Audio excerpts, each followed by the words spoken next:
नमस्कार, हमारा नाम है समरीन और आपने देखना शुरू कर दिया है लाइव सिटीज। देखिए, बिहार विधानसभा में कुल 243 सीटें हैं, यानी कि जादुई आंकड़ा 122 का है। आप बखूबी जानते हैं कि सरकार बनाने के लिए 122 सीटों की बहुमत तो होनी चाहिए, लेकिन ऐसे में अब लगातार हम आपको दिखा रहे हैं कि सर्वे रिपोर्ट्स भी आ रहे हैं और एक बार फिर से एक सर्वे रिपोर्ट ने सभी को चौंका कर रख दिया है। तो ऐसे में अब सवाल पूछा जा रहा है कि आखिर बिहार में होने क्या जा रहा है और बिहार में किसके खाते में कितनी सीटें आने वाली हैं। क्या कह रहा है ये सर्वे रिपोर्ट, बिहार में किसकी बन रही है सरकार, सब कुछ हम आपको तफसील के साथ इस वीडियो में बताएंगे। तो एक बार फिर से इस मुद्दे पर खरी खरी बातचीत करने के लिए हमारे साथ सीनियर जर्नलिस्ट रवि उपाध्याय जी हैं। सबसे पहले बहुत शुक्रिया बातचीत जी आपको जी।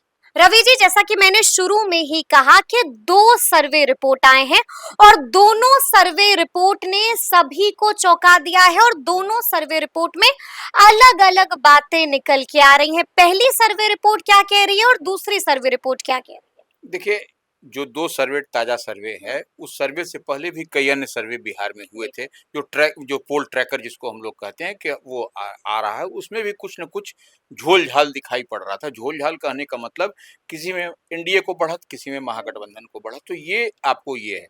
अब जो ताजा सर्वे की बात हम लोग जिसका जिक्र आप कर रही हैं, वो है जेवीसी का सर्वे और एक है लोक पोल का सर्वे। तो दोनों में फिर देखिए वही बात हो रही है। किसी में आपको आपको एनडीए दिखाई पड़ रहा है कि सरकार बनती हुई, किसी में महागठबंधन इंडिया ब्लॉक की सरकार बनती हुई दिखाई पड़ रही है। तो ऐसे में आप जनता जो है सो कंफ्यूज हो गई है बिल्कुल हो गई। कि और जनता को यह समझ में नहीं आ रहा है कि आखिर में किसका पोल सर्वे सही है, कौन जो ट्रैकर है वो सही है। तो ये एक अजीबो-गरीब स्थिति है। अब देखिए, ये लोग जो सैंपल ले रहे हैं, ये आपको इतनी बड़ी आबादी को आप जो है सो बिहार में सबको आप वन टू वन नहीं कर पाइएगा। तो ये ऐसी परिस्थिति में जो सर्वे आ रहा है, कुछ सैंपलिंग हो रही है, तो उस सैंपलिंग के आधार पर यह जो ट्रैकर आ रहा है या जो पोल सर्वे आ रहा है, तो इसी में जेवीसी का जो सर्वे आया है उसमें आपको दिखाई पड़ रहा है। वही हम बता रहे हैं कि देखिए, जेवीसी कह रहा है आपको कि एनडीए की सरकार बन रही है और ये लोक पोल कह रहा है कि महागठबंधन की सरकार बन रही है, इंडिया ब्लॉक की सरकार बन रही है। तो ये दो तरह की बात दिखाई पड़ी। तो इसी को हम लोग लाइव सीरीज के व्यूअर्स को या जेवीसी कह रहा है एनडीए की सरकार बन रही है और लोक पोल कह रहा है कि महागठबंधन की सरकार बनने जा रही है। क्या कुछ आंकड़ा बताया है दोनों? देखिए, वही हम बता रहे हैं। जेवीसी ने क्या कहा है? जेवीसी ने कहा है कि 131 से 150 आपको एनडीए की जो भारतीय जनता पार्टी है, जनता दल यूनाइटेड है, जो 5 पांडव हैं, उसमें जो अलायंस पार्टनर चिराग पासवान है, हिंदुस्तानी आवाम मोर्चा है, राष्ट्रीय लोक मोर्चा है, इनको मिलाकर के जो एनडीए बिहार की जो एनडीए है उसको जेडीयू और बीजेपी तो है ही। तो ये इसको मिलाकर के 131 से 150 150 सीट दिया जा रहा है जेवीसी के सर्वे में। महागठबंधन जो इंडिया ब्लॉक है, जिसको तेजस्वी यादव जिसकी ड्राइविंग सीट पर है, मुकेश सहनी है, वाम दल है, अन्य जो दल है घटक दल अलायंस पार्टनर है, तो ये इसमें महागठबंधन को 81 से 103, तो 103 हो गया। तो माने जो मैजिकल फिगर है उससे जो विधानसभा का 122 का जो आंकड़ा होता है उससे कम है, उससे कम है। तो ये सरकार यहाँ पर महागठबंधन की जेवीसी के जो के सर्वे के हिसाब से नहीं बनती हुई दिखाई पड़ रही है।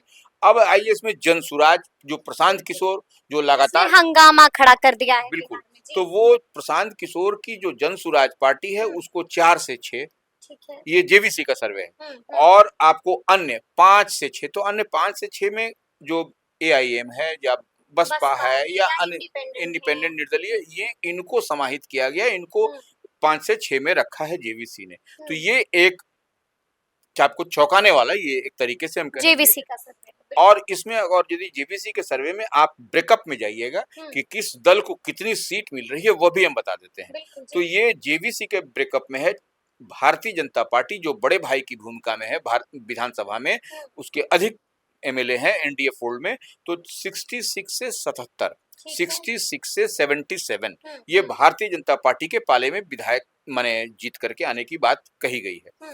उसकी तरह से जेडीयू के बारे में कहा गया है 52 से 58, 52 से 58, ये आपको जेडीयू का। इसी तरह से आप एनडीए के अन्य जो घटक दल अलायंस पार्टनर हैं उसमें 13 से 15 बात कही गई है। यानी कि उपेंद्र कुशवाहा, चिराग पासवान और जीतन राम मांझी बिल्कुल, तो ये मिला करके करके 13 से 15 ये हो गया आपको एनडीए एनडीए की बात हाँ। कही गई है। अब आइए महागठबंधन में, महागठबंधन को भी ब्रेकअप जेवीसी ने दिया है। उसमें आरजेडी को 57 से 71, 57 से 71 ये है आरजेडी का महागठबंधन इंडिया ब्लॉक का, और कांग्रेस से 11 से 14। उसके अलावा अन्य है, अन्य में आप जिसको आप 13 से 18, तो इसको आप ओवैसी की पार्टी को जोड़ लीजिए, बसपा जोड़ लीजिए, या सब तमाम जितने या इंडिपेंडेंट जोड़ लिए, उसमें 13 से 18 ये जेवीसी का सर्वे आपको बता रहा है महागठबंधन इंडिया ब्लॉक और एनडीए के लिए। ठीक है। इतना खाका आपको ये तो बात हो गई जेवीसी के सर्वे की, अब बात करेंगे हम लोक पोल के सर्वे। हाँ, तो लोक पोल का जो सर्वे है उसमें एनडीए 105 से 114, ठीक है। इसी तरह से महागठबंधन 118 से 126। 118 से 126 यानी कि ये बना रहा है महागठबंधन की सरकार। बिल्कुल, तो ये, और इसमें अन्य जो हैं अदर्स की जो बात कह रहे हैं लोक पोल वाले में, उसमें 2 से 5 है। तो ये उसमें अदर्स में जनसुराज भी आ गया, एआईएमआईएम भी आ गया, बसपा भी आ गई, इंडिपेंडेंट भी आ गए, तो 2 से 5 की बात कही जा रही है। तो ये देखिए लोक पोल का जो सर्वे है उसमें आपको इंडिया ब्लॉक महागठबंधन की सरकार बनती हुई दिखाई पड़ रही है, यही हम बताना चाह रहे हैं। और आपको जेवीसी का जो सर्वे है उसमें आपको एनडीए की सरकार बनती हुई दिखाई पड़ रही है, क्योंकि उसमें 131 से 150 का आंकड़ा दिखाई पड़ रहा है, तो जो कि मैजिकल फिगर से पार है। इसी तरह से लोक पोल में भी मैजिकल फिगर से पार है, 118 से 126 है, जो कि जादुई आंकड़ा 122 होता है। दोनों के सर्वे रिपोर्ट ने क्या कुछ बताया ये तो आपने बता दिया रवि जी, लेकिन हम आपसे जानना चाहेंगे कि आपको क्या लग रहा है, कौन सही कौन गलत। लेकिन एक बात तो तय है कि दोनों के बीच यानी कि एनडीए और महागठबंधन के बीच कांटे वाली टक्कर तो नजर आ रही है। देखिए निश्चित रूप से अभी चुनाव में 1 डेढ़ महीने का देर है, तो और अभी तक सीटों का बंटवारा नहीं हुआ है, ये सबसे बड़ी बात है और यही पेच है। अगर यदि सीट का बंटवारा हो जाएगा किस घटक दल को, एनडीए में या महागठबंधन इंडिया ब्लॉक में, तो फिर आपको पूरी क्लियरिटी के साथ समझ में आएगा कि वो किसको, ये तो सब लोग चौंकाने वाली बात सब लोग कर रहा है कि इसको ऐसा इतना सीट, लेकिन टक्कर दिख रही है एनडीए और महागठबंधन के, निश्चित रूप से टक्कर दिख रही है और कसमकस टक्कर है, बड़ी कड़ाके की टक्कर है, बहुत कस के टक्कर होने जा रही है। सरकार बनाना इस बार आसान नहीं होगा। ये तो बड़े बड़े सेफोस्लॉसिस जो हैं, जो भी आपको जो बात कर रहे हैं, उनके भी दिमाग, बिहार का देखिए, बिहार के मतदाता को एट द टाइम ऑफ जब प्रेस करेंगे ईवीएम का बटन, उस समय तक वो फ्लोट करते रहते हैं, उस समय तक वो अंतिम जो बटन दबता है उस समय तक वो इधर से उधर, तो उसी को लोग, विशेषज्ञ लोग फ्लोटिंग वोटर भी कहते हैं। तो यही अब हम समझने और समझाने वाली बात करें तो इतनी बात तय मानिए, बिहार का चुनाव इस बार बहुत कसमकस लड़ाई होगी, और इसमें जनसुराज की एंट्री होकर के और इसको कसमकस कर दिया है। दिलचस्प और रोमांचक होने वाला है इस बार का चुनाव। लेकिन अब ऐसे में जब आपने जिक्र कर दिया है जनसुराज का, तो हम आपसे जानना चाहेंगे कि जनसुराज क्या लगता है कितना कमाल कर पाएगा। आप देख रहे हैं कि लगातार प्रशांत किशोर बड़े बड़े खुलासे तो कर रहे हैं, बिहार की सियासत को गरमा भी रहे हैं, लेकिन चुनाव में परफॉर्मेंस कैसा रहेगा? देखिए अब सीट का बंटवारा उनका भी होने दीजिए, जनसुराज का। जनसुराज में सीटों का बंटवारा, हाँ, जनसुराज में भी बंटवारा की माने कैंडिडेट किसको, माने कौन सी सीट वो उनके पास में जा रही है, कहाँ आ रही है, इधर एनडीए से कौन है, महागठबंधन से कौन है, या फ्लाइंग कैंडिडेट की बात कर रहे हैं।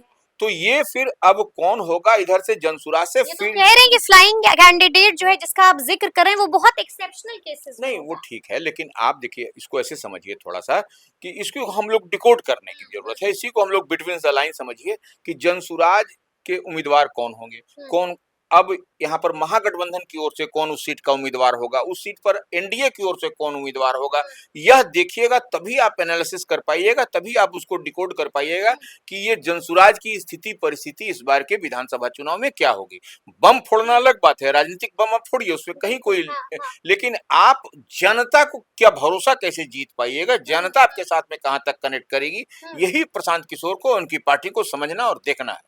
यानी कि आप कह रहे हैं कि थोड़ा-सा इंतज़ार करना पड़ेगा। बिल्कुल। थोड़ा इंतज़ार करना पड़ेगा, लेकिन ऐसे में सवाल ये भी उठ रहा है और बार-बार उठ रहा है, क्योंकि अगर हम बात करते हैं लोक पोल के सर्वे की, तो साफ-साफ दिख रहा है कि लोक पोल का सर्वे महागठबंधन की सरकार बिहार में बना रहा है। लेकिन आप देख रहे हैं रवि जी कि किस तरह से लगातार मुख्यमंत्री नीतीश कुमार तोहफे पर तोहफा बाँट रहे हैं, और इस पोल के मुताबिक, इस सर्वे के मुताबिक उसका कोई असर नहीं हुआ है। देखिए, अब इसको थोड़ा-सा और चलिए आप। हाँ। प्रशांत किशोर क्या कह रहे हैं? जी। ये प्रशांत किशोर जो जनसुराज के हाँ। सूत्रधार हैं, संस्थापक हैं, ठीक है। उनसे बेहतर रणनीति बनाने वाला हमारी नज़र में अभी तक बिल्कुल, कोई नहीं है। बिल्कुल। तो वह भी कह रहे हैं कि ये पीके का डर है, प्रशांत किशोर का डर है, ये फ्री बीज की बात जो दी जा रही है। इससे पहले तो वो नहीं दे रहे थे, चुनाव से अगर यदि उनको देना था, तो जो पहली बार सरकार बनी थी, दूसरी स्थिति परिस्थिति तो वही अगर है। डर प्रशांत किशोर का है, तो फायदा जनसुराज को नहीं होकर के महागठबंधन को हो रहा है। देखिए, ये डायरेक्ट अभिलाभ है। यही तो अब देखने वाली बात है हाँ। कि जिसके खाते में आप पैसा दे रहे हैं या जो बेनिफिशियरी हैं, वह उस समय चुनाव के समय बटन किधर दबाते हैं। बटन। ये प्रशांत किशोर भी इस बात को कह रहे हैं, जो हम ही नहीं कह रहे हैं, वह भी कह रहे हैं कि यही देखने वाली बात होगी कि वह उनका बटन किधर दबता है। तभी आप और ये आकलन कर पाइएगा कि चुनाव में क्या होगा। देखिए, फायदा सब लोग ले रहा है। तेजस्वी भी इस बात को कह रहे हैं कि पहले ये हमारा नकल कर रहे हैं। तेजस्वी के कहने के पहले आप देखो, सरकार डबल इंजन की सरकार दे रही है गिफ्ट, लेकिन गिफ्ट ले लेना वह ठीक है, थैंक्स भी लोग कर दे रहे हैं और कि भरोसा करना, हाँ, भरोसा करके बटन दबाना। ये चुनाव के समय ही क्यों? बिल्कुल, ये बिल्कुल। सरकार तो डबल इंजन की 15 साल 20 साल से है, तो ये पहले भी स्थिति कोई बहुत बेहतर तो नहीं, आपने पहले भी इसको अब दे देते तो तो होता। अब क्या लगता है आने वाले दिनों में इसी तरह से चौंकाने वाले सर्वे आते रहेंगे? देखिए, चौंकाने वाले सर्वे आएंगे, सर्वे जानना चाहिए, समझना चाहिए, यह कोई गलत बात नहीं है। लेकिन एक बात समझ लीजिए कि चुनाव परिणाम किसके ये होगा, बिहार की जनता बहुत होशियार, बहुत चतुर है। और एक बात और समझ लीजिए कि ये आप एक बार अगर पुराना डेटा खंगालिएगा, तो आप एक चीज समझ लीजिए कि जो रिजर्व सीट जो होता है, जितनी रिजर्व सीट है बिहार में, एससी की या एसटी की, उस पर जिसका ग्रैब करता है, उसको जो जीतता है, उसी की सरकार बनती है। ये हम नहीं कह रहे, ये डेटा कह रहा है। इस डेटा को खंगाल के आप देख लीजिए। चलिए, तो अब देखना होगा कि आगे आगे बिहार की सियासत में क्या क्या होता है, और आगे आगे जो भी सर्वे रिपोर्ट्स आएंगे, बिल्कुल इसी तरह से लाइव सिटीज आपको बताता रहेगा। यानी कि हर एक सर्वे रिपोर्ट को बिल्कुल इसी तरह से हम डिकोड करते रहेंगे। तो फिर ये पूरी बातचीत, ये पूरी चर्चा आपको कैसी लगी है, कमेंट करके हमें जरूर बताइएगा। तो ऐसे तमाम अपडेट्स के लिए बिल्कुल ऐसे ही हमारे साथ बने रहिएगा और देखते रहिएगा लाइव सिटीज। बहुत शुक्रिया।